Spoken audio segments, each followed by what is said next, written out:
देर किस बात की, चलो फिर शुरू करते हैं। अब यहाँ पर easy pressure cooker mutton curry बनाने के लिए मैंने यहाँ पर काफ़ी सारे प्याज लिए हैं, लगभग 5 प्याज का इस्तेमाल किया है मैंने। दही आपको चाहिए होगी, बहुत थोड़ी सी दही है, लेकिन जो आपको थोड़ा सा नहीं चाहिए वो है लहसन। काफ़ी सारा लहसन चाहिए आपको दोस्तों यहाँ पर फ्लेवर के लिए। साथ में थोड़ा अदरक है, मिर्चें हैं, और मैंने यहाँ पर आधा किलो तक मटन लिया है। मैंने दोस्तों यहाँ पर यूज़ किया है चाँप का, साथ साथ दस्ती यानी कि शोल्डर का इस्तेमाल किया है मैंने थोड़ा सा, और इसमें रान के पीसेस भी हैं। इसके साथ साथ इस मटन करी में जो खड़े मसाले जाएंगे, इस रेसिपी में आपका काम आसान ही हो जाएगा। आपने बस ये करना है कि प्याज को लंबे लंबे स्लाइसेस में काटना है, लेकिन जिस बात का आपने ध्यान देना वो ये है कि जितने थिन स्लाइसेस में आप कर सकते हो उतने थिन स्लाइसेस में करना, ताकि प्याज को गलने में आसानी हो। ये देखो, आप मैं थोड़ा सा थिन करने की ही कोशिश कर रहा हूँ। इससे होगा ये कि बेसिकली कुकिंग जल्दी होगी और प्याज जल्दी गल जाएगा। इस रेसिपी में प्याज की हम भुनाई नहीं करने वाले एक्चुअल में प्याज गल के ग्रेवी बनाएंगे, और वो जो मीठापन आता है ना भुनने से, वो एक्जैक्टली नहीं मिलेगा, लेकिन मसालेदार जरूर होगी। तो आप इन्हीं प्याज को डायरेक्टली यहाँ पर कुकर के अंदर डाल देना सीधा बेस में। इसके साथ साथ जो अदरक लहसन है और जो मिर्ची है, मैंने उसको रफली ग्राइंड कर लिया है, फाइन नहीं पीसा है, रफली ग्राइंड किया। आप चाहो तो घिस भी सकते हो, वो आपके ऊपर है, लेकिन थोड़ा सा इसको दरदरा ही रखना है दोस्तों, बिल्कुल ऐसे। इससे ग्रेवी में थोड़ा सा टेक्सचर मिलेगा। आप इसको डायरेक्टली प्याज के ऊपर डाल देना, साथ साथ दही डाल देना, और मटन भी और खड़े मसाले भी। चलो इतना डाल रहे हो तो अब यहाँ पर हल्दी पाउडर भी डाल देना, कश्मीरी लाल मिर्च पाउडर भी डाल देना, उसके साथ साथ धनिया पाउडर भी डाल देना, और मैंने यहाँ पर थोड़ी सी गरम फ्लेवर के लिए काली मिर्च डाली है, और सबसे इंपॉर्टेंट इंग्रेडिएंट नमक मत भूलना। यहाँ पर हो गई ना सारी चीज़ें। एक चीज़ रह गई दोस्तों, तेल। मैंने यहाँ पर स्पेशली सरसों के तेल का इस्तेमाल किया है दोस्तों, आप प्लीज़ सरसों के तेल का ही इस्तेमाल करना। और सरसों का तेल कच्चा मैंने यहाँ पर इस्तेमाल किया है, तो पहले इसको अच्छे से गर्म कर लिया है, और गर्म करने के बाद जब तक इसमें से धुआं नहीं निकलता, गर्म करने के बाद डायरेक्टली मैंने इसको मटन के ऊपर डाल दिया।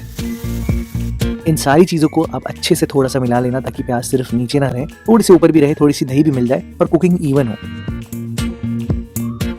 और फटाफट से आपने यहाँ पर गैस ऑन करनी है, प्रेशर कुकर का ढक्कन लगाना है, और एक विसल देनी है, स्ट्रेट अवे कुकिंग शुरू कर देनी है। बढ़िया है ना इस मटन की बात। आप प्रेशर कुकर को पूरी तरीके से जब ठंडा होने दोगे, पूरी तरीके से आप इसको ठंडा होने देना। और ये देखो, जब सीटी लूज हुई है तब मैंने ढक्कन खोला है।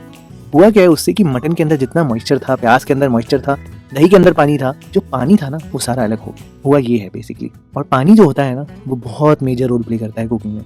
और आप देख भी सकते हो कि यहाँ पर प्याज जो है वो ढीले हो गए हैं, पके नहीं है, भुने नहीं है, ढीले हो गए हैं, और ये गले भी नहीं है। मैं आपको बता दूं, गला अभी कुछ भी नहीं है। आपने बेसिकली अब ये करना है कि अब आपने यहाँ पर कुकिंग शुरू करनी है, और ये कुकिंग आपका काम बहुत आसान कर देगी। आपने करना क्या है कि आपने गैस को मीडियम लो फ्लेम पर ही रखना है, और यहाँ पर ढक्कन लगाकर आराम से इसको छोड़ देना है लगभग 15। तो आप करना क्या कि आप हर 5 मिनट में इसको बीच में एक बार स्टर जरूर कर देना।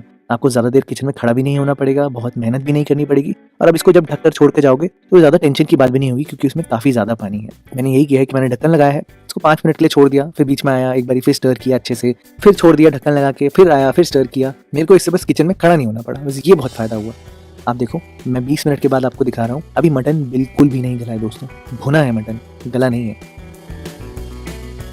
और हाँ, क्योंकि हमने इसमें एसिड डाला हुआ है तो प्याज जो है वो फ्राई नहीं होगा दोस्तों, वो बेसिकली गलेगा ही। अगर हम शुरुआत में दही ना डालते तो ये थोड़ा सा ग्रेवी मीठापन भी देती, लेकिन हमने दही डाली है शुरुआत में ही, तो ये ग्रेवी मीठापन नहीं देने वाली। खैर, अब आप देखो, इतनी देर पकाने के बाद प्याज जो है अब गलने शुरू हो गए। मैं इनको चम्मच से प्रेस कर रहा हूँ, तो ये देखो पेस्ट जैसे बन रहे हैं, और पानी भी काफ़ी ज़्यादा रिड्यूस हो चुका है। तो अब आपने करना क्या है कि आप जितना इसको स्टर कर सकते हो आपने स्टर करना है। जितना ज़्यादा आप स्टर करोगे उतनी चीज़ें गलेंगी, उतनी चीज़ें टूटेंगी, तो प्याज, लहसन, ये सारी चीज़ें एकदम पेस्ट जैसी बनने लग जाएंगी, और धीरे धीरे करके इससे लगभग सारा पानी रिड्यूस हो जाएगा और तेल अलग हो जाएगा। आप ये देखो, साइड में आपको तेल भी दिख रहा होगा। बस इस स्टेज तक हमें पकाना है। इस स्टेज पर जब आप आओगे तो आप यहाँ पर 2 चम्मच मीट मसाला डाल देना, कोई भी जो आपका फेवरेट ब्रांड हो, जो आपको पसंद हो, वो मीट मसाला डाल देना। गरम मसाला डाल देना 1 चम्मच तक, और कसूरी मेथी डाल देना 1 चम्मच तक। बस इसको अच्छे से आप मिलाना। और हाँ, पानी डालने से पहले भी दिखाया था आपको कि अभी भी मटन गला नहीं है, इतनी भुनाई करने के बाद भी मटन अभी आपको गलाना पड़ेगा। तो वो करना भी बहुत सिंपल है दोस्तों। अब इस स्टेज पे आप यहाँ पर पानी डाल देना, लगभग 2 कप मैंने यहाँ पर पानी डाला है। आप यहाँ पर प्रेशर कुकर का ढक्कन लगाना, और इसको लो फ्लेम पर लगभग 3 से 4 सीटी, डिपेंड करता है आपका मटन की क्वालिटी कैसी है, 3 से 4 सीटी में आराम से मटन पूरा गल जाएगा। तो रेफरेंस के लिए मैंने यहाँ पर 3 सीटी लगाई है, और 3 सीटी के बाद मैंने प्रेशर कुकर को पूरी तरीके से ठंडा होने छोड़ दिया है। दोस्तों, मैंने सीटी लगाई है मीडियम लो फ्लेम पर, इस बात का ध्यान देना, मैंने हाई फ्लेम पर यहाँ पर कोई कुकिंग नहीं करी है, सारी कुकिंग मीडियम या लो फ्लेम पर है। बस जैसे ही आपका प्रेशर कुकर ठंडा हो जाए, आपकी मटन करी बनकर पूरी तैयार है ना दोस्तों। बहुत सिंपल, आपको ज़्यादा देर किचन में खड़ा भी नहीं होना पड़ेगा, बहुत मेहनत नहीं है, ज़्यादा कटिंग चॉपिंग भी नहीं है, और मटन आप ये देखो कितना बढ़िया तरीके से गल गया है, सॉफ्ट हो गया मटन, और इसके अंदर तक फ्लेवर है दोस्तों, क्योंकि आपने इसको इतना पकाया है, इसके अंदर तक भी फ्लेवर आएगा दोस्तों। मटन अच्छे से गल चुका है, बस एंड में मैंने यहाँ पर धनिया डाला है, और मेरा मटन सर्व करने के लिए पूरा रेडी है। दोस्तों आप एक बार इसको बना कर देखना। तेल की क्वांटिटी थोड़ी आपको ज़्यादा लग रही होगी, लेकिन ये सरसों का तेल है तो मैं आपको यही बोलूँगा कि आप थोड़ा ज़्यादा ही डालना, तभी मज़ा आएगा, नहीं तो मज़ा नहीं आएगा। ठंड में मटन खाने का मज़ा ही कुछ और है। आप इसको बना कर देखना, आपको बहुत पसंद आएगा।